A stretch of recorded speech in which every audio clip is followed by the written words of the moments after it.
We would invite all who would care to join us standing for a recitation of the Lord's Prayer and a moment of silence. And certainly tonight in our moment of silence there will be thoughts of the Charlie Kirk family and all those in consternation in our country tonight.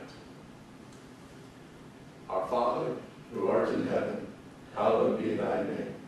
Thy kingdom come, thy will be done, on earth as it is in heaven. Give us this day our daily bread, and forgive us our trespasses, as we forgive those who trespass against us. And lead us not into temptation, but deliver us from evil. For thine is the kingdom, and the power, and the glory, forever. Amen.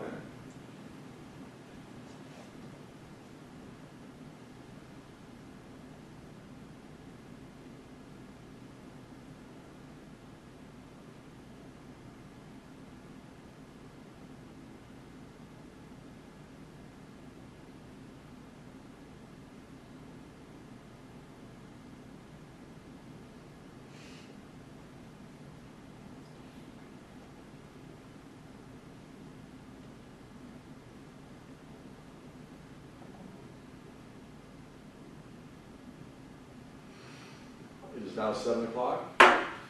Shelby City Council meeting is called to order. Please join us in a pledge of allegiance. I pledge allegiance to the flag of the United States of America and to the republic for which it stands, one nation, under God, indivisible, with liberty and justice for all. Be seated, please. Call, please, Mr. Crum. Mr. Robb. Here. Mr. Roberts. Mr. Cutler. Here. Mr. Martin. Here. Mr. McLaughlin. Here. For the record, Mr. Roberts indicated he had a family matters to attend to this evening, so he is absent. Now, I take a motion to dispense with the reading of the journal from September 2nd, 2025. So moved. Second. Charlie Robb. Mr. McLaughlin, you get because you're the loudest, okay. And second by Mr. McLaughlin, to dispense with the reading of the journal from September 2nd, 2023. Discussion? Roll call, please. Mr. Martin. Yay. Mr. McLaughlin. Yay. Mr. Robb. Yay. Mr. Cutler. Yay. That motion passes. We now come to the time for public comment. If anyone has any public comment they'd like to make before council this evening, welcome to come to the podium, state your matter of business, and comment to council.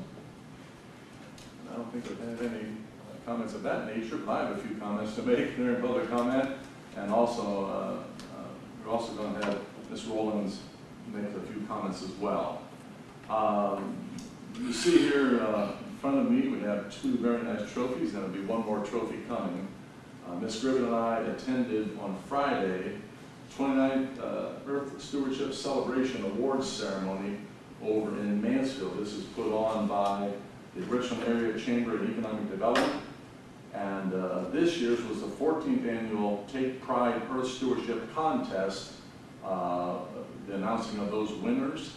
And there were 5 categories for Earth Stewardship endeavors under the business category, schools, churches / nonprofit, neighborhood, and government. So in each one of those sectors, all across Richmond County, there were projects submitted. They went before judges, and so they come up with some trophies to recognize the efforts in the realm of stewardship, good earth stewardship. And I'm very pleased to say that Shelby had 2 first-place winners in those 5 categories. Now, we have some representatives tonight of one of those special groups, and I'll be bringing them up here in just a moment. But I want you to know that under the realm of the sector of neighborhood, the first place trophy went to Shelby Flower Girls. And for the beautification they have worked on in Shelby and various areas in our city. And certainly we thought they may be with us this evening, our representatives, but we want to recognize the efforts of Sue Eister and Debbie Dorsey and many others of those ladies who for years, most of us know, they labored behind the scenes, oftentimes unseen. Their efforts were not unseen, but I should say the results of their efforts were not unseen. You see them everywhere, but they're unfunded, so we've tried to put some financial energy with those efforts, and they have certainly beautified the city of Shelby in so many areas, but you cannot help but see what they've done in the downtown district. And as you enter the Black Fork Commons area and come across the bridge with those beautiful flowing flowers, it's almost like this little brief trip to our own version of Kingwood Center for a few moments. So this first place award, well deserved by the Shelby Flower Girls, and I can't say enough about their efforts over these many years, and this year they were recognized for their stellar efforts, and we owe them a bit of gratitude for making Shelby look so beautiful. And so if you see one of the flower girls out and about, make sure you tell them how much we appreciate them in the city of Shelby. Also, before I bring our group up, we were one of 5 Star Award winners. There were others in Richland County, City of Mansfield, the City of Ontario, the Village of Lexington, the Village of Belleville, and the City of Shelby. And once again, the hallmark of that was the efforts of the Shelby Flower Girls. So we have here a first place trophy and a Star Award trophy as a result of our wonderful Shelby Flower Girls. All right. So in continuation, I'm going to make sure I get this right, okay, Mrs. Rollins.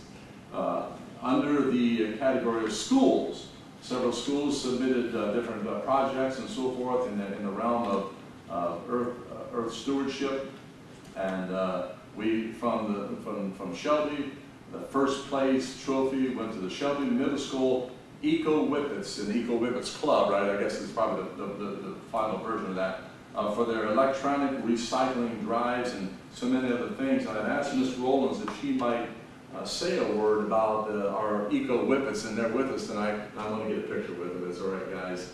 And thank you for all you're doing. Ms. Rollins, maybe you can just kind of give us a word. She is, I don't know how you describe yourself, the advisor, teacher. I'm the advisor of the Eco Whippets. We started, this is our 8th year running now. The principal at the time asked me if I would do something with recycling. We were not recycling anything at the time at our school. So we started very small with the school, but one of the sections that the kids really wanted to get involved in was keep reaching out to the community. So when we had the opportunity to do a recycling drive with electronics, we reached out to the community the first year, and we've been doing it ever since then. So I think we've done it 6 full years in a row. In the last 2 years, we do a county-wide drive. So it's anyone from the county is invited. It's a public drive. They give up their Saturday, and we coordinate with Richland County Solid Waste Management Authority, and they bring in a free Freon drive as well. So we will recycle Freon for free. So we coordinate all kinds of people coming together, and we have a recycling company that comes down from Columbus, comes up from Columbus, meets us there with their truck, and within the last 2 years alone, we've managed to recycle 14,000 pounds of electronics, just electronics. Wow. So 14,000 pounds would have gone into our own Richland County landfill, and it hasn't. This last year was 9,000. So they do a fantastic job, and we really appreciative of the kids and them giving up their time. We run between 20 and 30 kids in a group. I brought a very small selection with me this evening that were free. They're busy doing other things. They do sports. They have other activities they're involved in, dance, and we recycle everything in the schools as well. This group here, the middle school group, is in charge of K through 8, and they recycle all week. And just within the school, we keep between 3,000 and 4,000 pounds out of the landfill just with school products alone. So they're a very busy group, and they give up a lot of their time and energy, and I really appreciate them. So we love working with Shelby community. We make sure to do our drive during the time that you do the Shelby Community Beautification Days, spring cleanup. So we have learned that when we run that simultaneously, it turns out to be a lot more effective. So I always try to call the county office and find out when we're doing it, and we just run along with whatever you guys are planning. So it works well.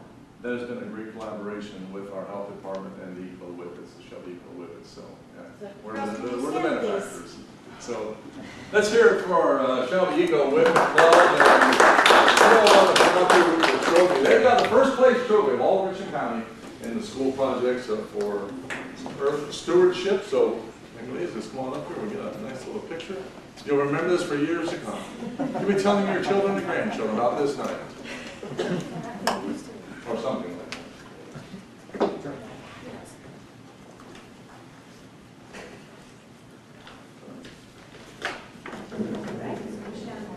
Yeah, hold that trophy. Well,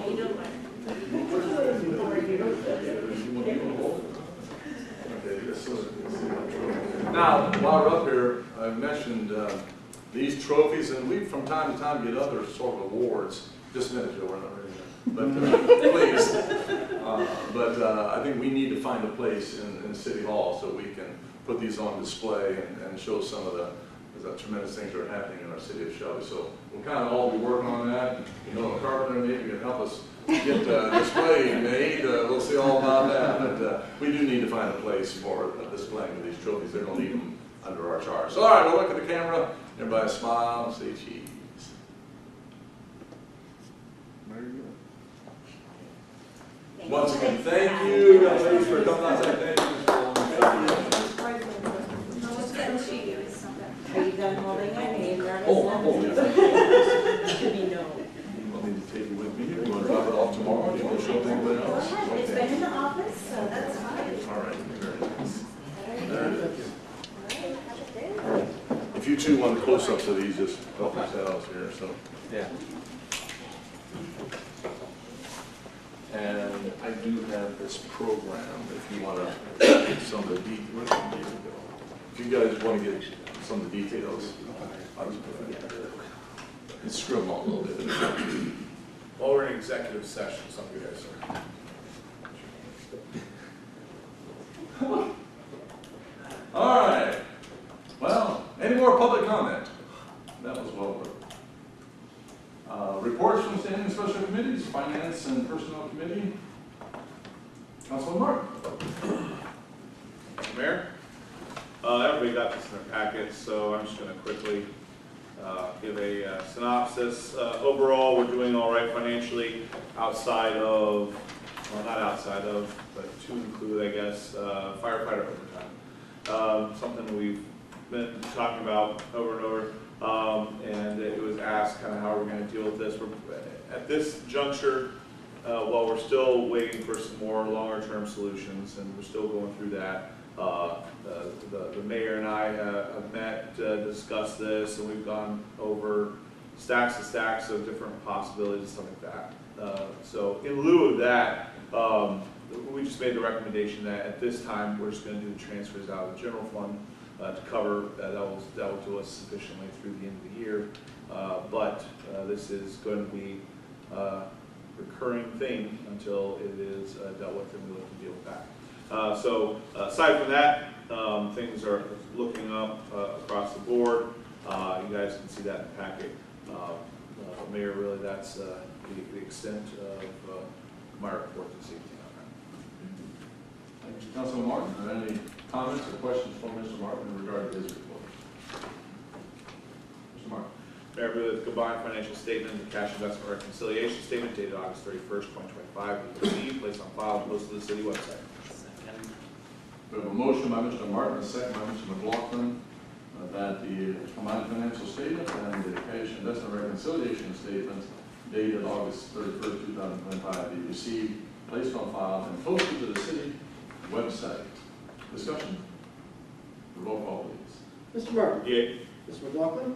Yay. Mr. Rob? Yay. Mr. Cutler? Yay. That motion passes. We now come to Utilities and Streets Committee. Councilman McLaughlin. Yes, Mayor, Utility and Streets met September 12th. Just a few items to brief. The Utilities Office Notification System is finalized the notification system ops with the billing software company. Notifications can be provided via text messages, email, and robocall. To register for notifications, please visit the city website. Next item, water service line identification, which is mandated by the US EPA. Arcadis and Kelly Brothers are identifying the unknown water service line material in Shelby. The streets and notification letters for the second round are set to start the week of September 22nd. Streets include East Main, Grand Boulevard, the Extension, Mansfield Ave, High School Ave, Auburn Ave, Marvin Ave, Jennings Court, Plum Avenue. There are approximately 450 unknown service lines at this point. Final item is the light plant smokestack inspection. The industrial access performed a drone inspection of the smokestack exterior and interior June 26th. Exterior smokestack inspection, the steel tension band, there's one broken, fifth from the top, spalling brick faces and damaged mortar joints, diagonal crack below the platform, and a vertical crack between the fourth and fifth band from the bottom. Interior inspection, the interior coating appears to be in fairly good condition. As far as the breaching, either direction we go for the smokestack, removal of the breaching is necessary. The overall general condition of combined inspection of stack, structure, breaching, safety ladder, and platform as inspected is fair to poor. The cost estimate to compare the demolition and decorative repurposing of the smokestack, we will look at that in about 2 to 3 weeks. That's all I have, Mayor. Thank you, Councilman McLaughlin. Are there any comments or questions for Mr. McLaughlin in regard to his report? Hearing none, we move on to reports of city officials. I basically took most of my time up here in the public comment. For the last couple of weeks, I've been occupied with typical mayoral duties and delights, as various as they come. And that is my report. I'll move on to Mr. Crum, Director of Finance. Thank you, sir. Councilman Marvin also covered most of the important things.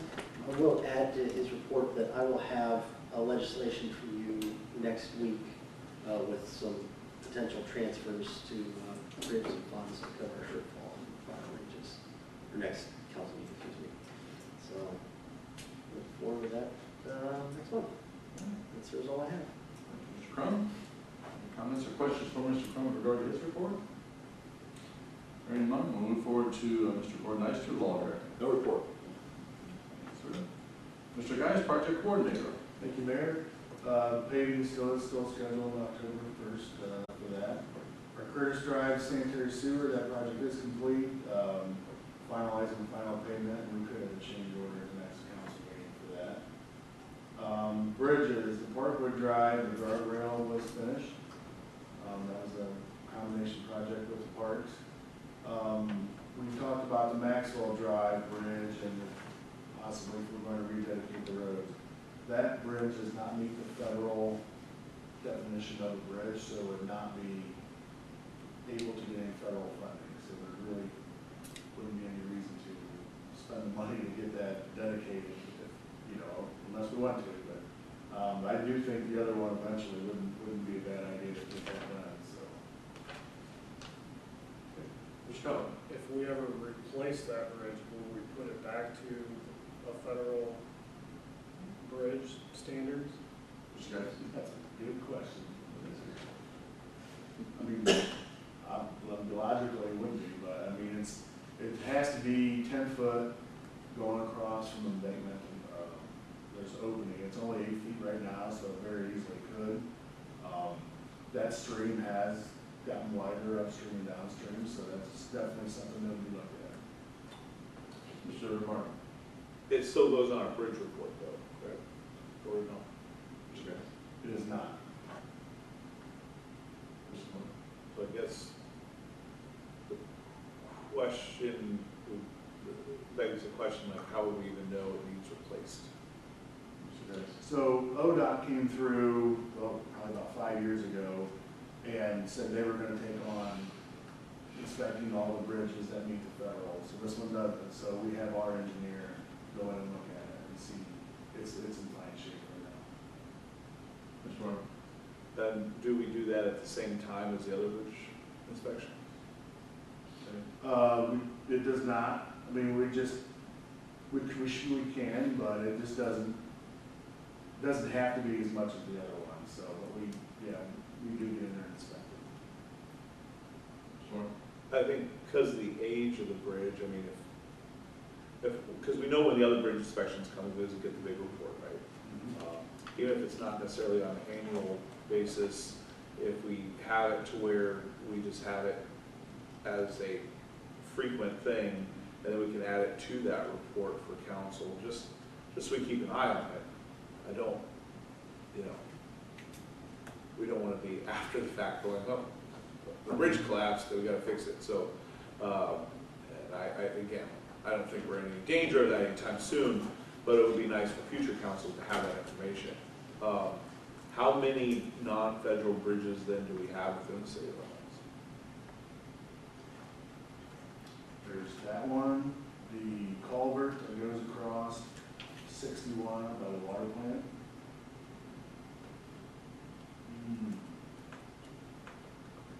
There are some other bridges that were on now CIC property, or school property. They're still being inspected by ODOT. They actually meet the criteria. I think those might be the only two. And just, I know you don't have a specific like ballpark, what does that generally cost us to do those inspections? If we have our engineer do it, probably not that much. The other ones are free, but from ODOT. Right. Yeah. So maybe we just do it on a yearly basis, you know, so when ODOT says, hey, we're coming to inspect the bridges or whatever, then we just know as a matter of course, we're gonna have the 2 or 3 that are our responsibility. We just get that done and we can do our own bridge assessment report, and have that just delivered at once and just make that as a matter of habit on an annual basis. And I think that will set us up well in the future. Good discussion. Thank you. Very good. All righty. Any other comments or questions from Mr. Grimes? I'll move forward to new business. Is there any new business to be brought before council this evening? Hearing none, we'll move to unfinished business, and the smokestack was very well covered on utilities, so we'll wait for further word there. We can now move forward to legislation. Councilman McLaughlin. Mr. Mayor, I'd like to move to postpone the following 5 pieces of legislation to the next regular city council meeting on 6 October to allow Councilman Roberts to have a vote.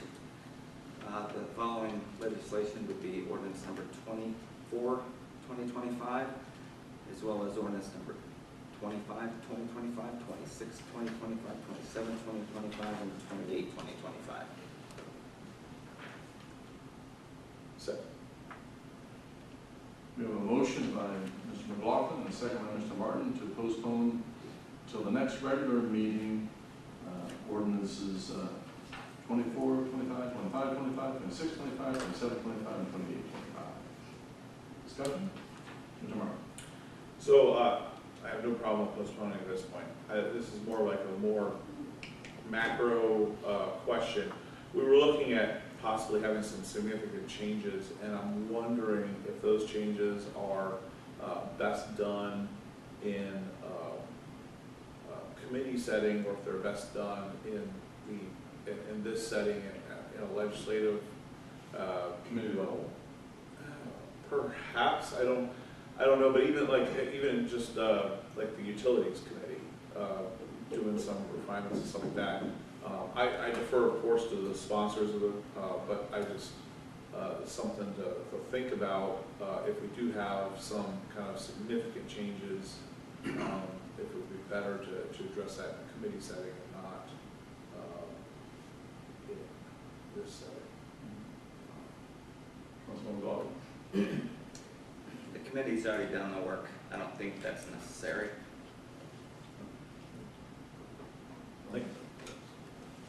So we're voting on the motion to postpone to the next regular council meeting. Further discussion? Roll call, please. Mr. Martin? Yay. Mr. McLaughlin? Okay? Mr. Rob? Yay. Mr. Cutler? Yay. The motion to postpone passes.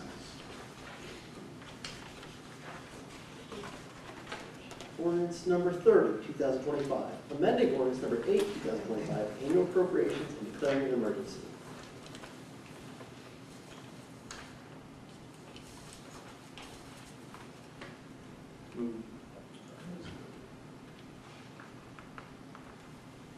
Oh, there it is. Okay. I'm sorry, Mr. Martin. Move the rule requiring an ordinance to be read on 3 separate occasions be suspended. Second. We have a motion by Mr. Martin and a second by Mr. Cutler that the rule requiring that an ordinance be read on 3 separate occasions be suspended. Discussion? Roll call, please. Mr. Martin? Yay. Mr. McLaughlin? Yay. Mr. Rob? Yay. Mr. Cutler? Yay. That motion to suspend passes.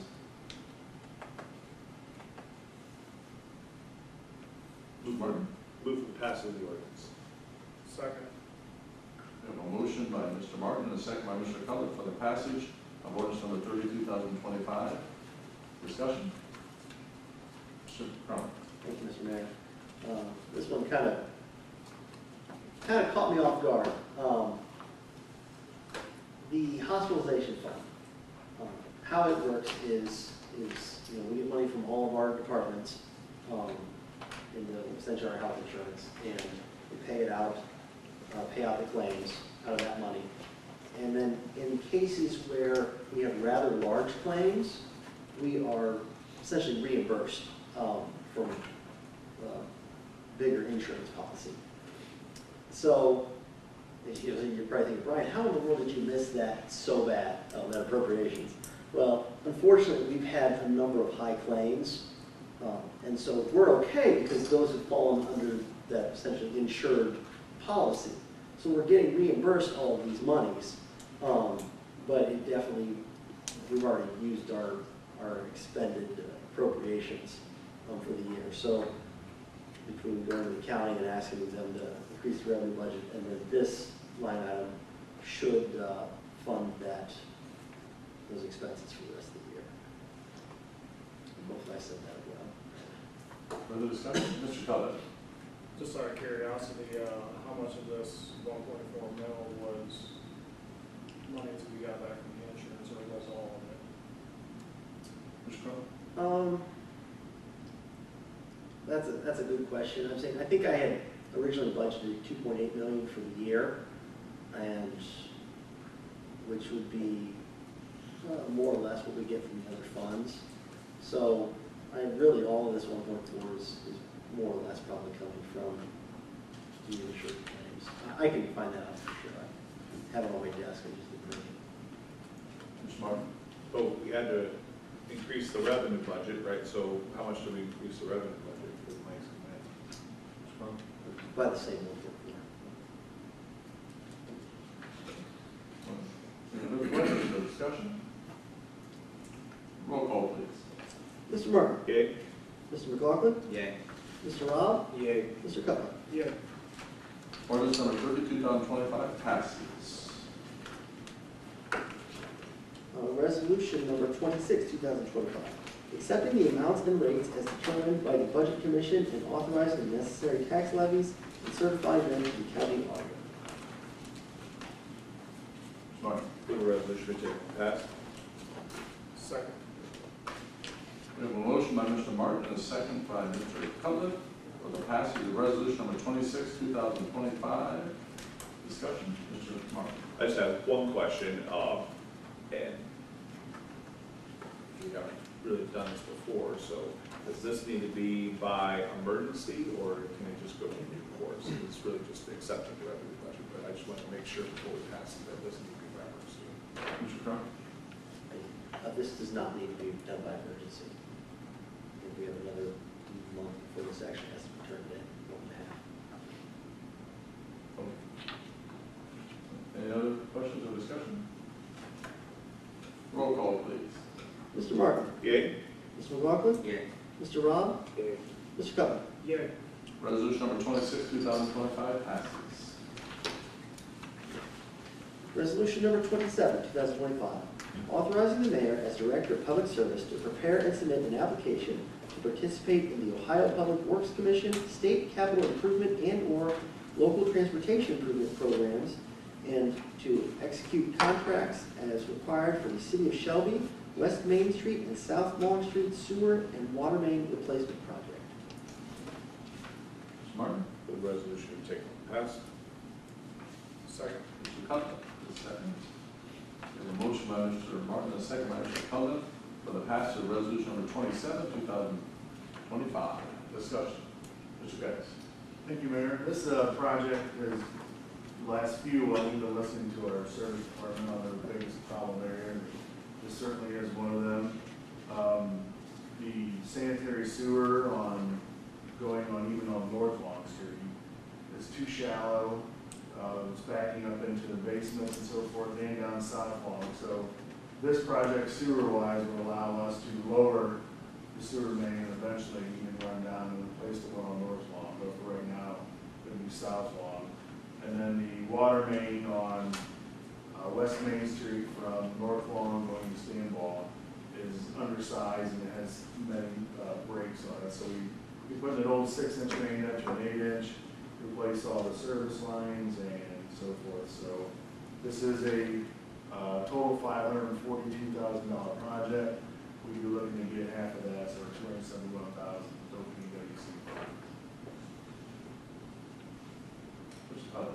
I was just curious, do both of those lines run essentially the same side of the road? So the sewer line's going down South Long and the water main's on the West Main.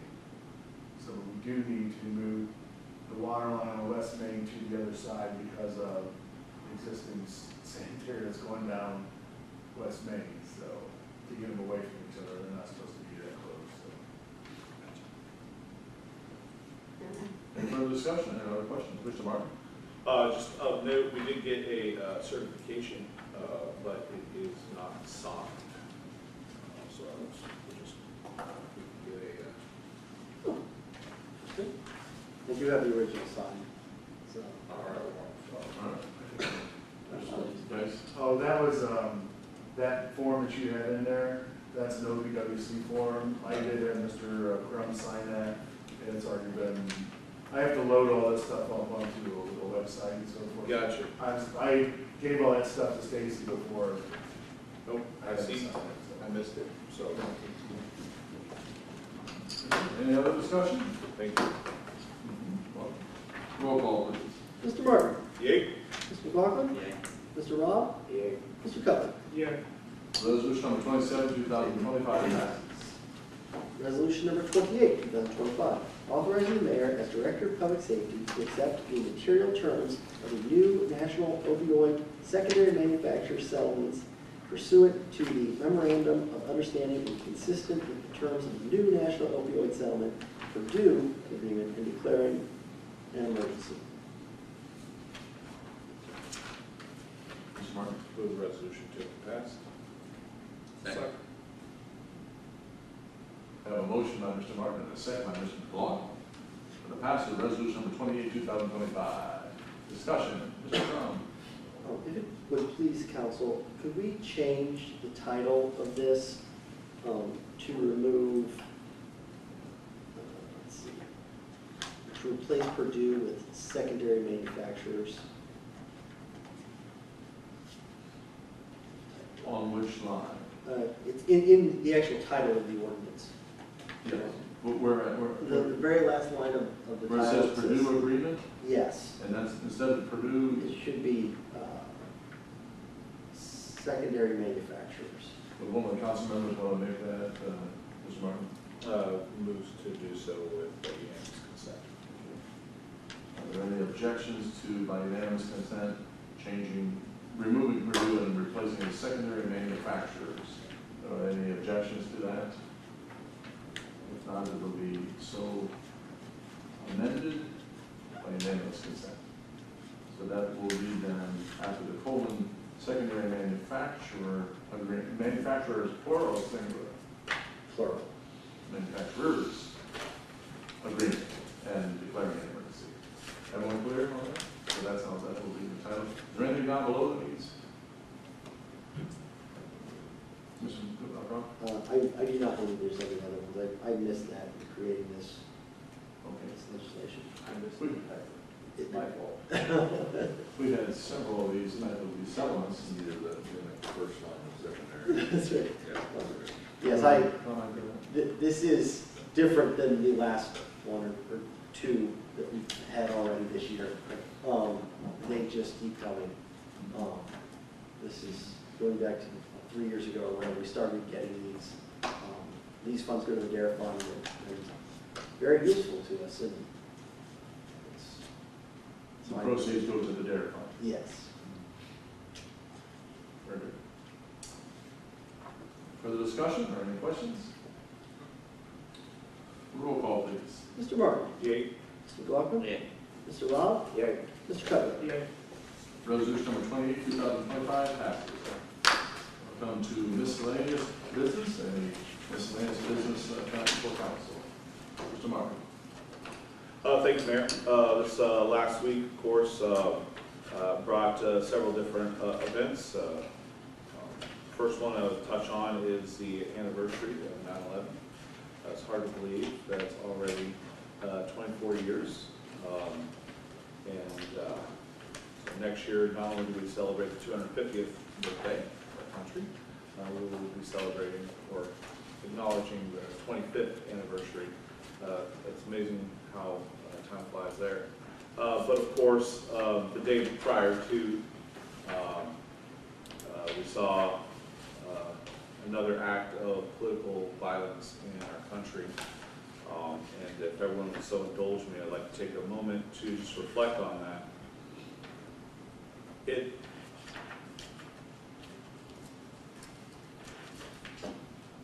I'm very fond of saying up here that I'm not, I may have some libertarian leanings, but I'm not a libertarian. And the reason being is one of my political science professors, when I was going to college, simply says that you're either going to be able to self-govern or you're going to be governed. There are only two options. And throughout history, throughout American history, we've done a very exceptional job, I think, of walking that line and choosing self-governance.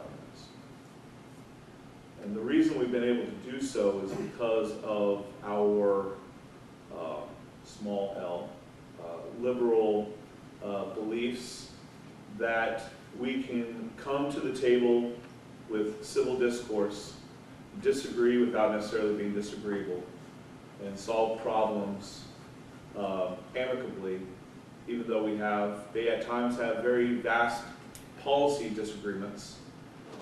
We have traditionally viewed policymaking as an endeavor to be shared amongst all of us because of our shared belief that the Declaration means something, and that our Constitution provides all of us the ability for that rational discourse. And when we have acts of political violence like we saw, experienced, it does cause us to be disheartened, especially those of us who still believe in rational discourse. That someone could hate the words of a political opponent so much that they believe that they deserve death. And that's what we're talking about here. We're not talking about the natural consequence of, you go into a bar and you yell an epithet and, you get beat up, right? That's a natural consequence of called freedom of speech. But so many people I've seen post, well, there's freedom of speech, not freedom of consequence. And to those people, I would simply say, what level of speech do you feel deserves death? And the answer should be none. Because although speech certainly there's great for us who Christian doctrine, right? There's great power in the tongue. Power to speak life, power to speak death. But even in them, we understand that there is this ideal that we live up to, that while I can vehemently disagree with the speech that comes out of your mouth, that I will work passionately to ensure that you can say it. And this level of political violence based off of nothing but words, nothing but speech, changes that discourse. And I think that we all need to take a moment and be careful about how we respond to this type of action. because there are a lot of people out there listening indeed to our words. We can disagree. And certainly I didn't agree with everything that Mr. Kirk spoke. But even in the most passionate disagreements I had with Charlie, I never felt the need to make a widow of his wife and cause his children to lose their father. And when people say that that's just a consequence of that, what they're really doing is excusing the inexcusable. We have people in neighboring communities, we have people around the area who have been very loose with their words around what happened. And I don't think it is inappropriate for us to ask them those questions. To ask what level of speech do you feel truly deserves the consequence of death? Because I certainly would like to know. Because the four of us, the five of us on council, all of us engage in political speech. We all talk, we give speeches. We talk about deep issues, we talk about primary issues, secondary issues. We don't always disagree. But certainly I would love to know if members of our community feel that what level the words that come out of my mouth is worth someone being able to come through those doors and take my life, and you going, that's just a natural consequence. Because others hear that, and they say, oh, man, I know see something, say something, and I heard my friend say this thing, but I shouldn't really report it because, that's just a natural consequence.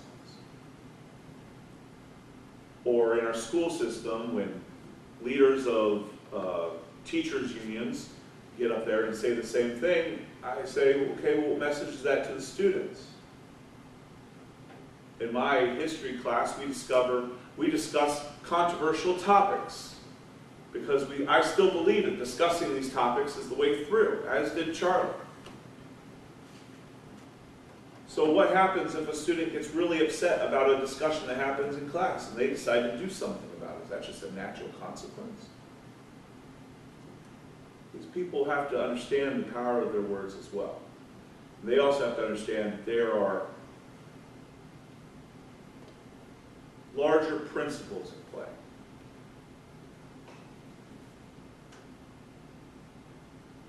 We have to be very careful with how we treat each other, and we just have to get back to the fundamentals. We have to get back to the fundamentals where we can sit at a table and actually discuss religion and politics without fear of reprisal. Because we face a lot of big issues today. We face a lot of big things in our country, and we'll continue to do so until that unfortunate moment when we decide that those principles in the Declaration aren't actually worth living out. And I pray it's not a day anytime soon. I pray it's a day that I don't see. I pray it's a day that my children don't see. But the reaction to the events of yesterday, aside from, wow, this is horrible, leads me to believe that unfortunately we may be on the precipice of something that we can never, ever return from. And I would urge us all to pray that we don't see that. And I would also urge us all to see how we can all just work together to ratchet back that deep rhetoric that gets us so close to that precipice in the first place. Our prayers are definitely with the Kirk family. I met him on several occasions. He was always nothing but, showed nothing but kindness to me. At the end of the day, like him or not, he believed that if people hated you, you should invite them in and have a discussion. They could scream at you. You invite them to your table and you have a discussion.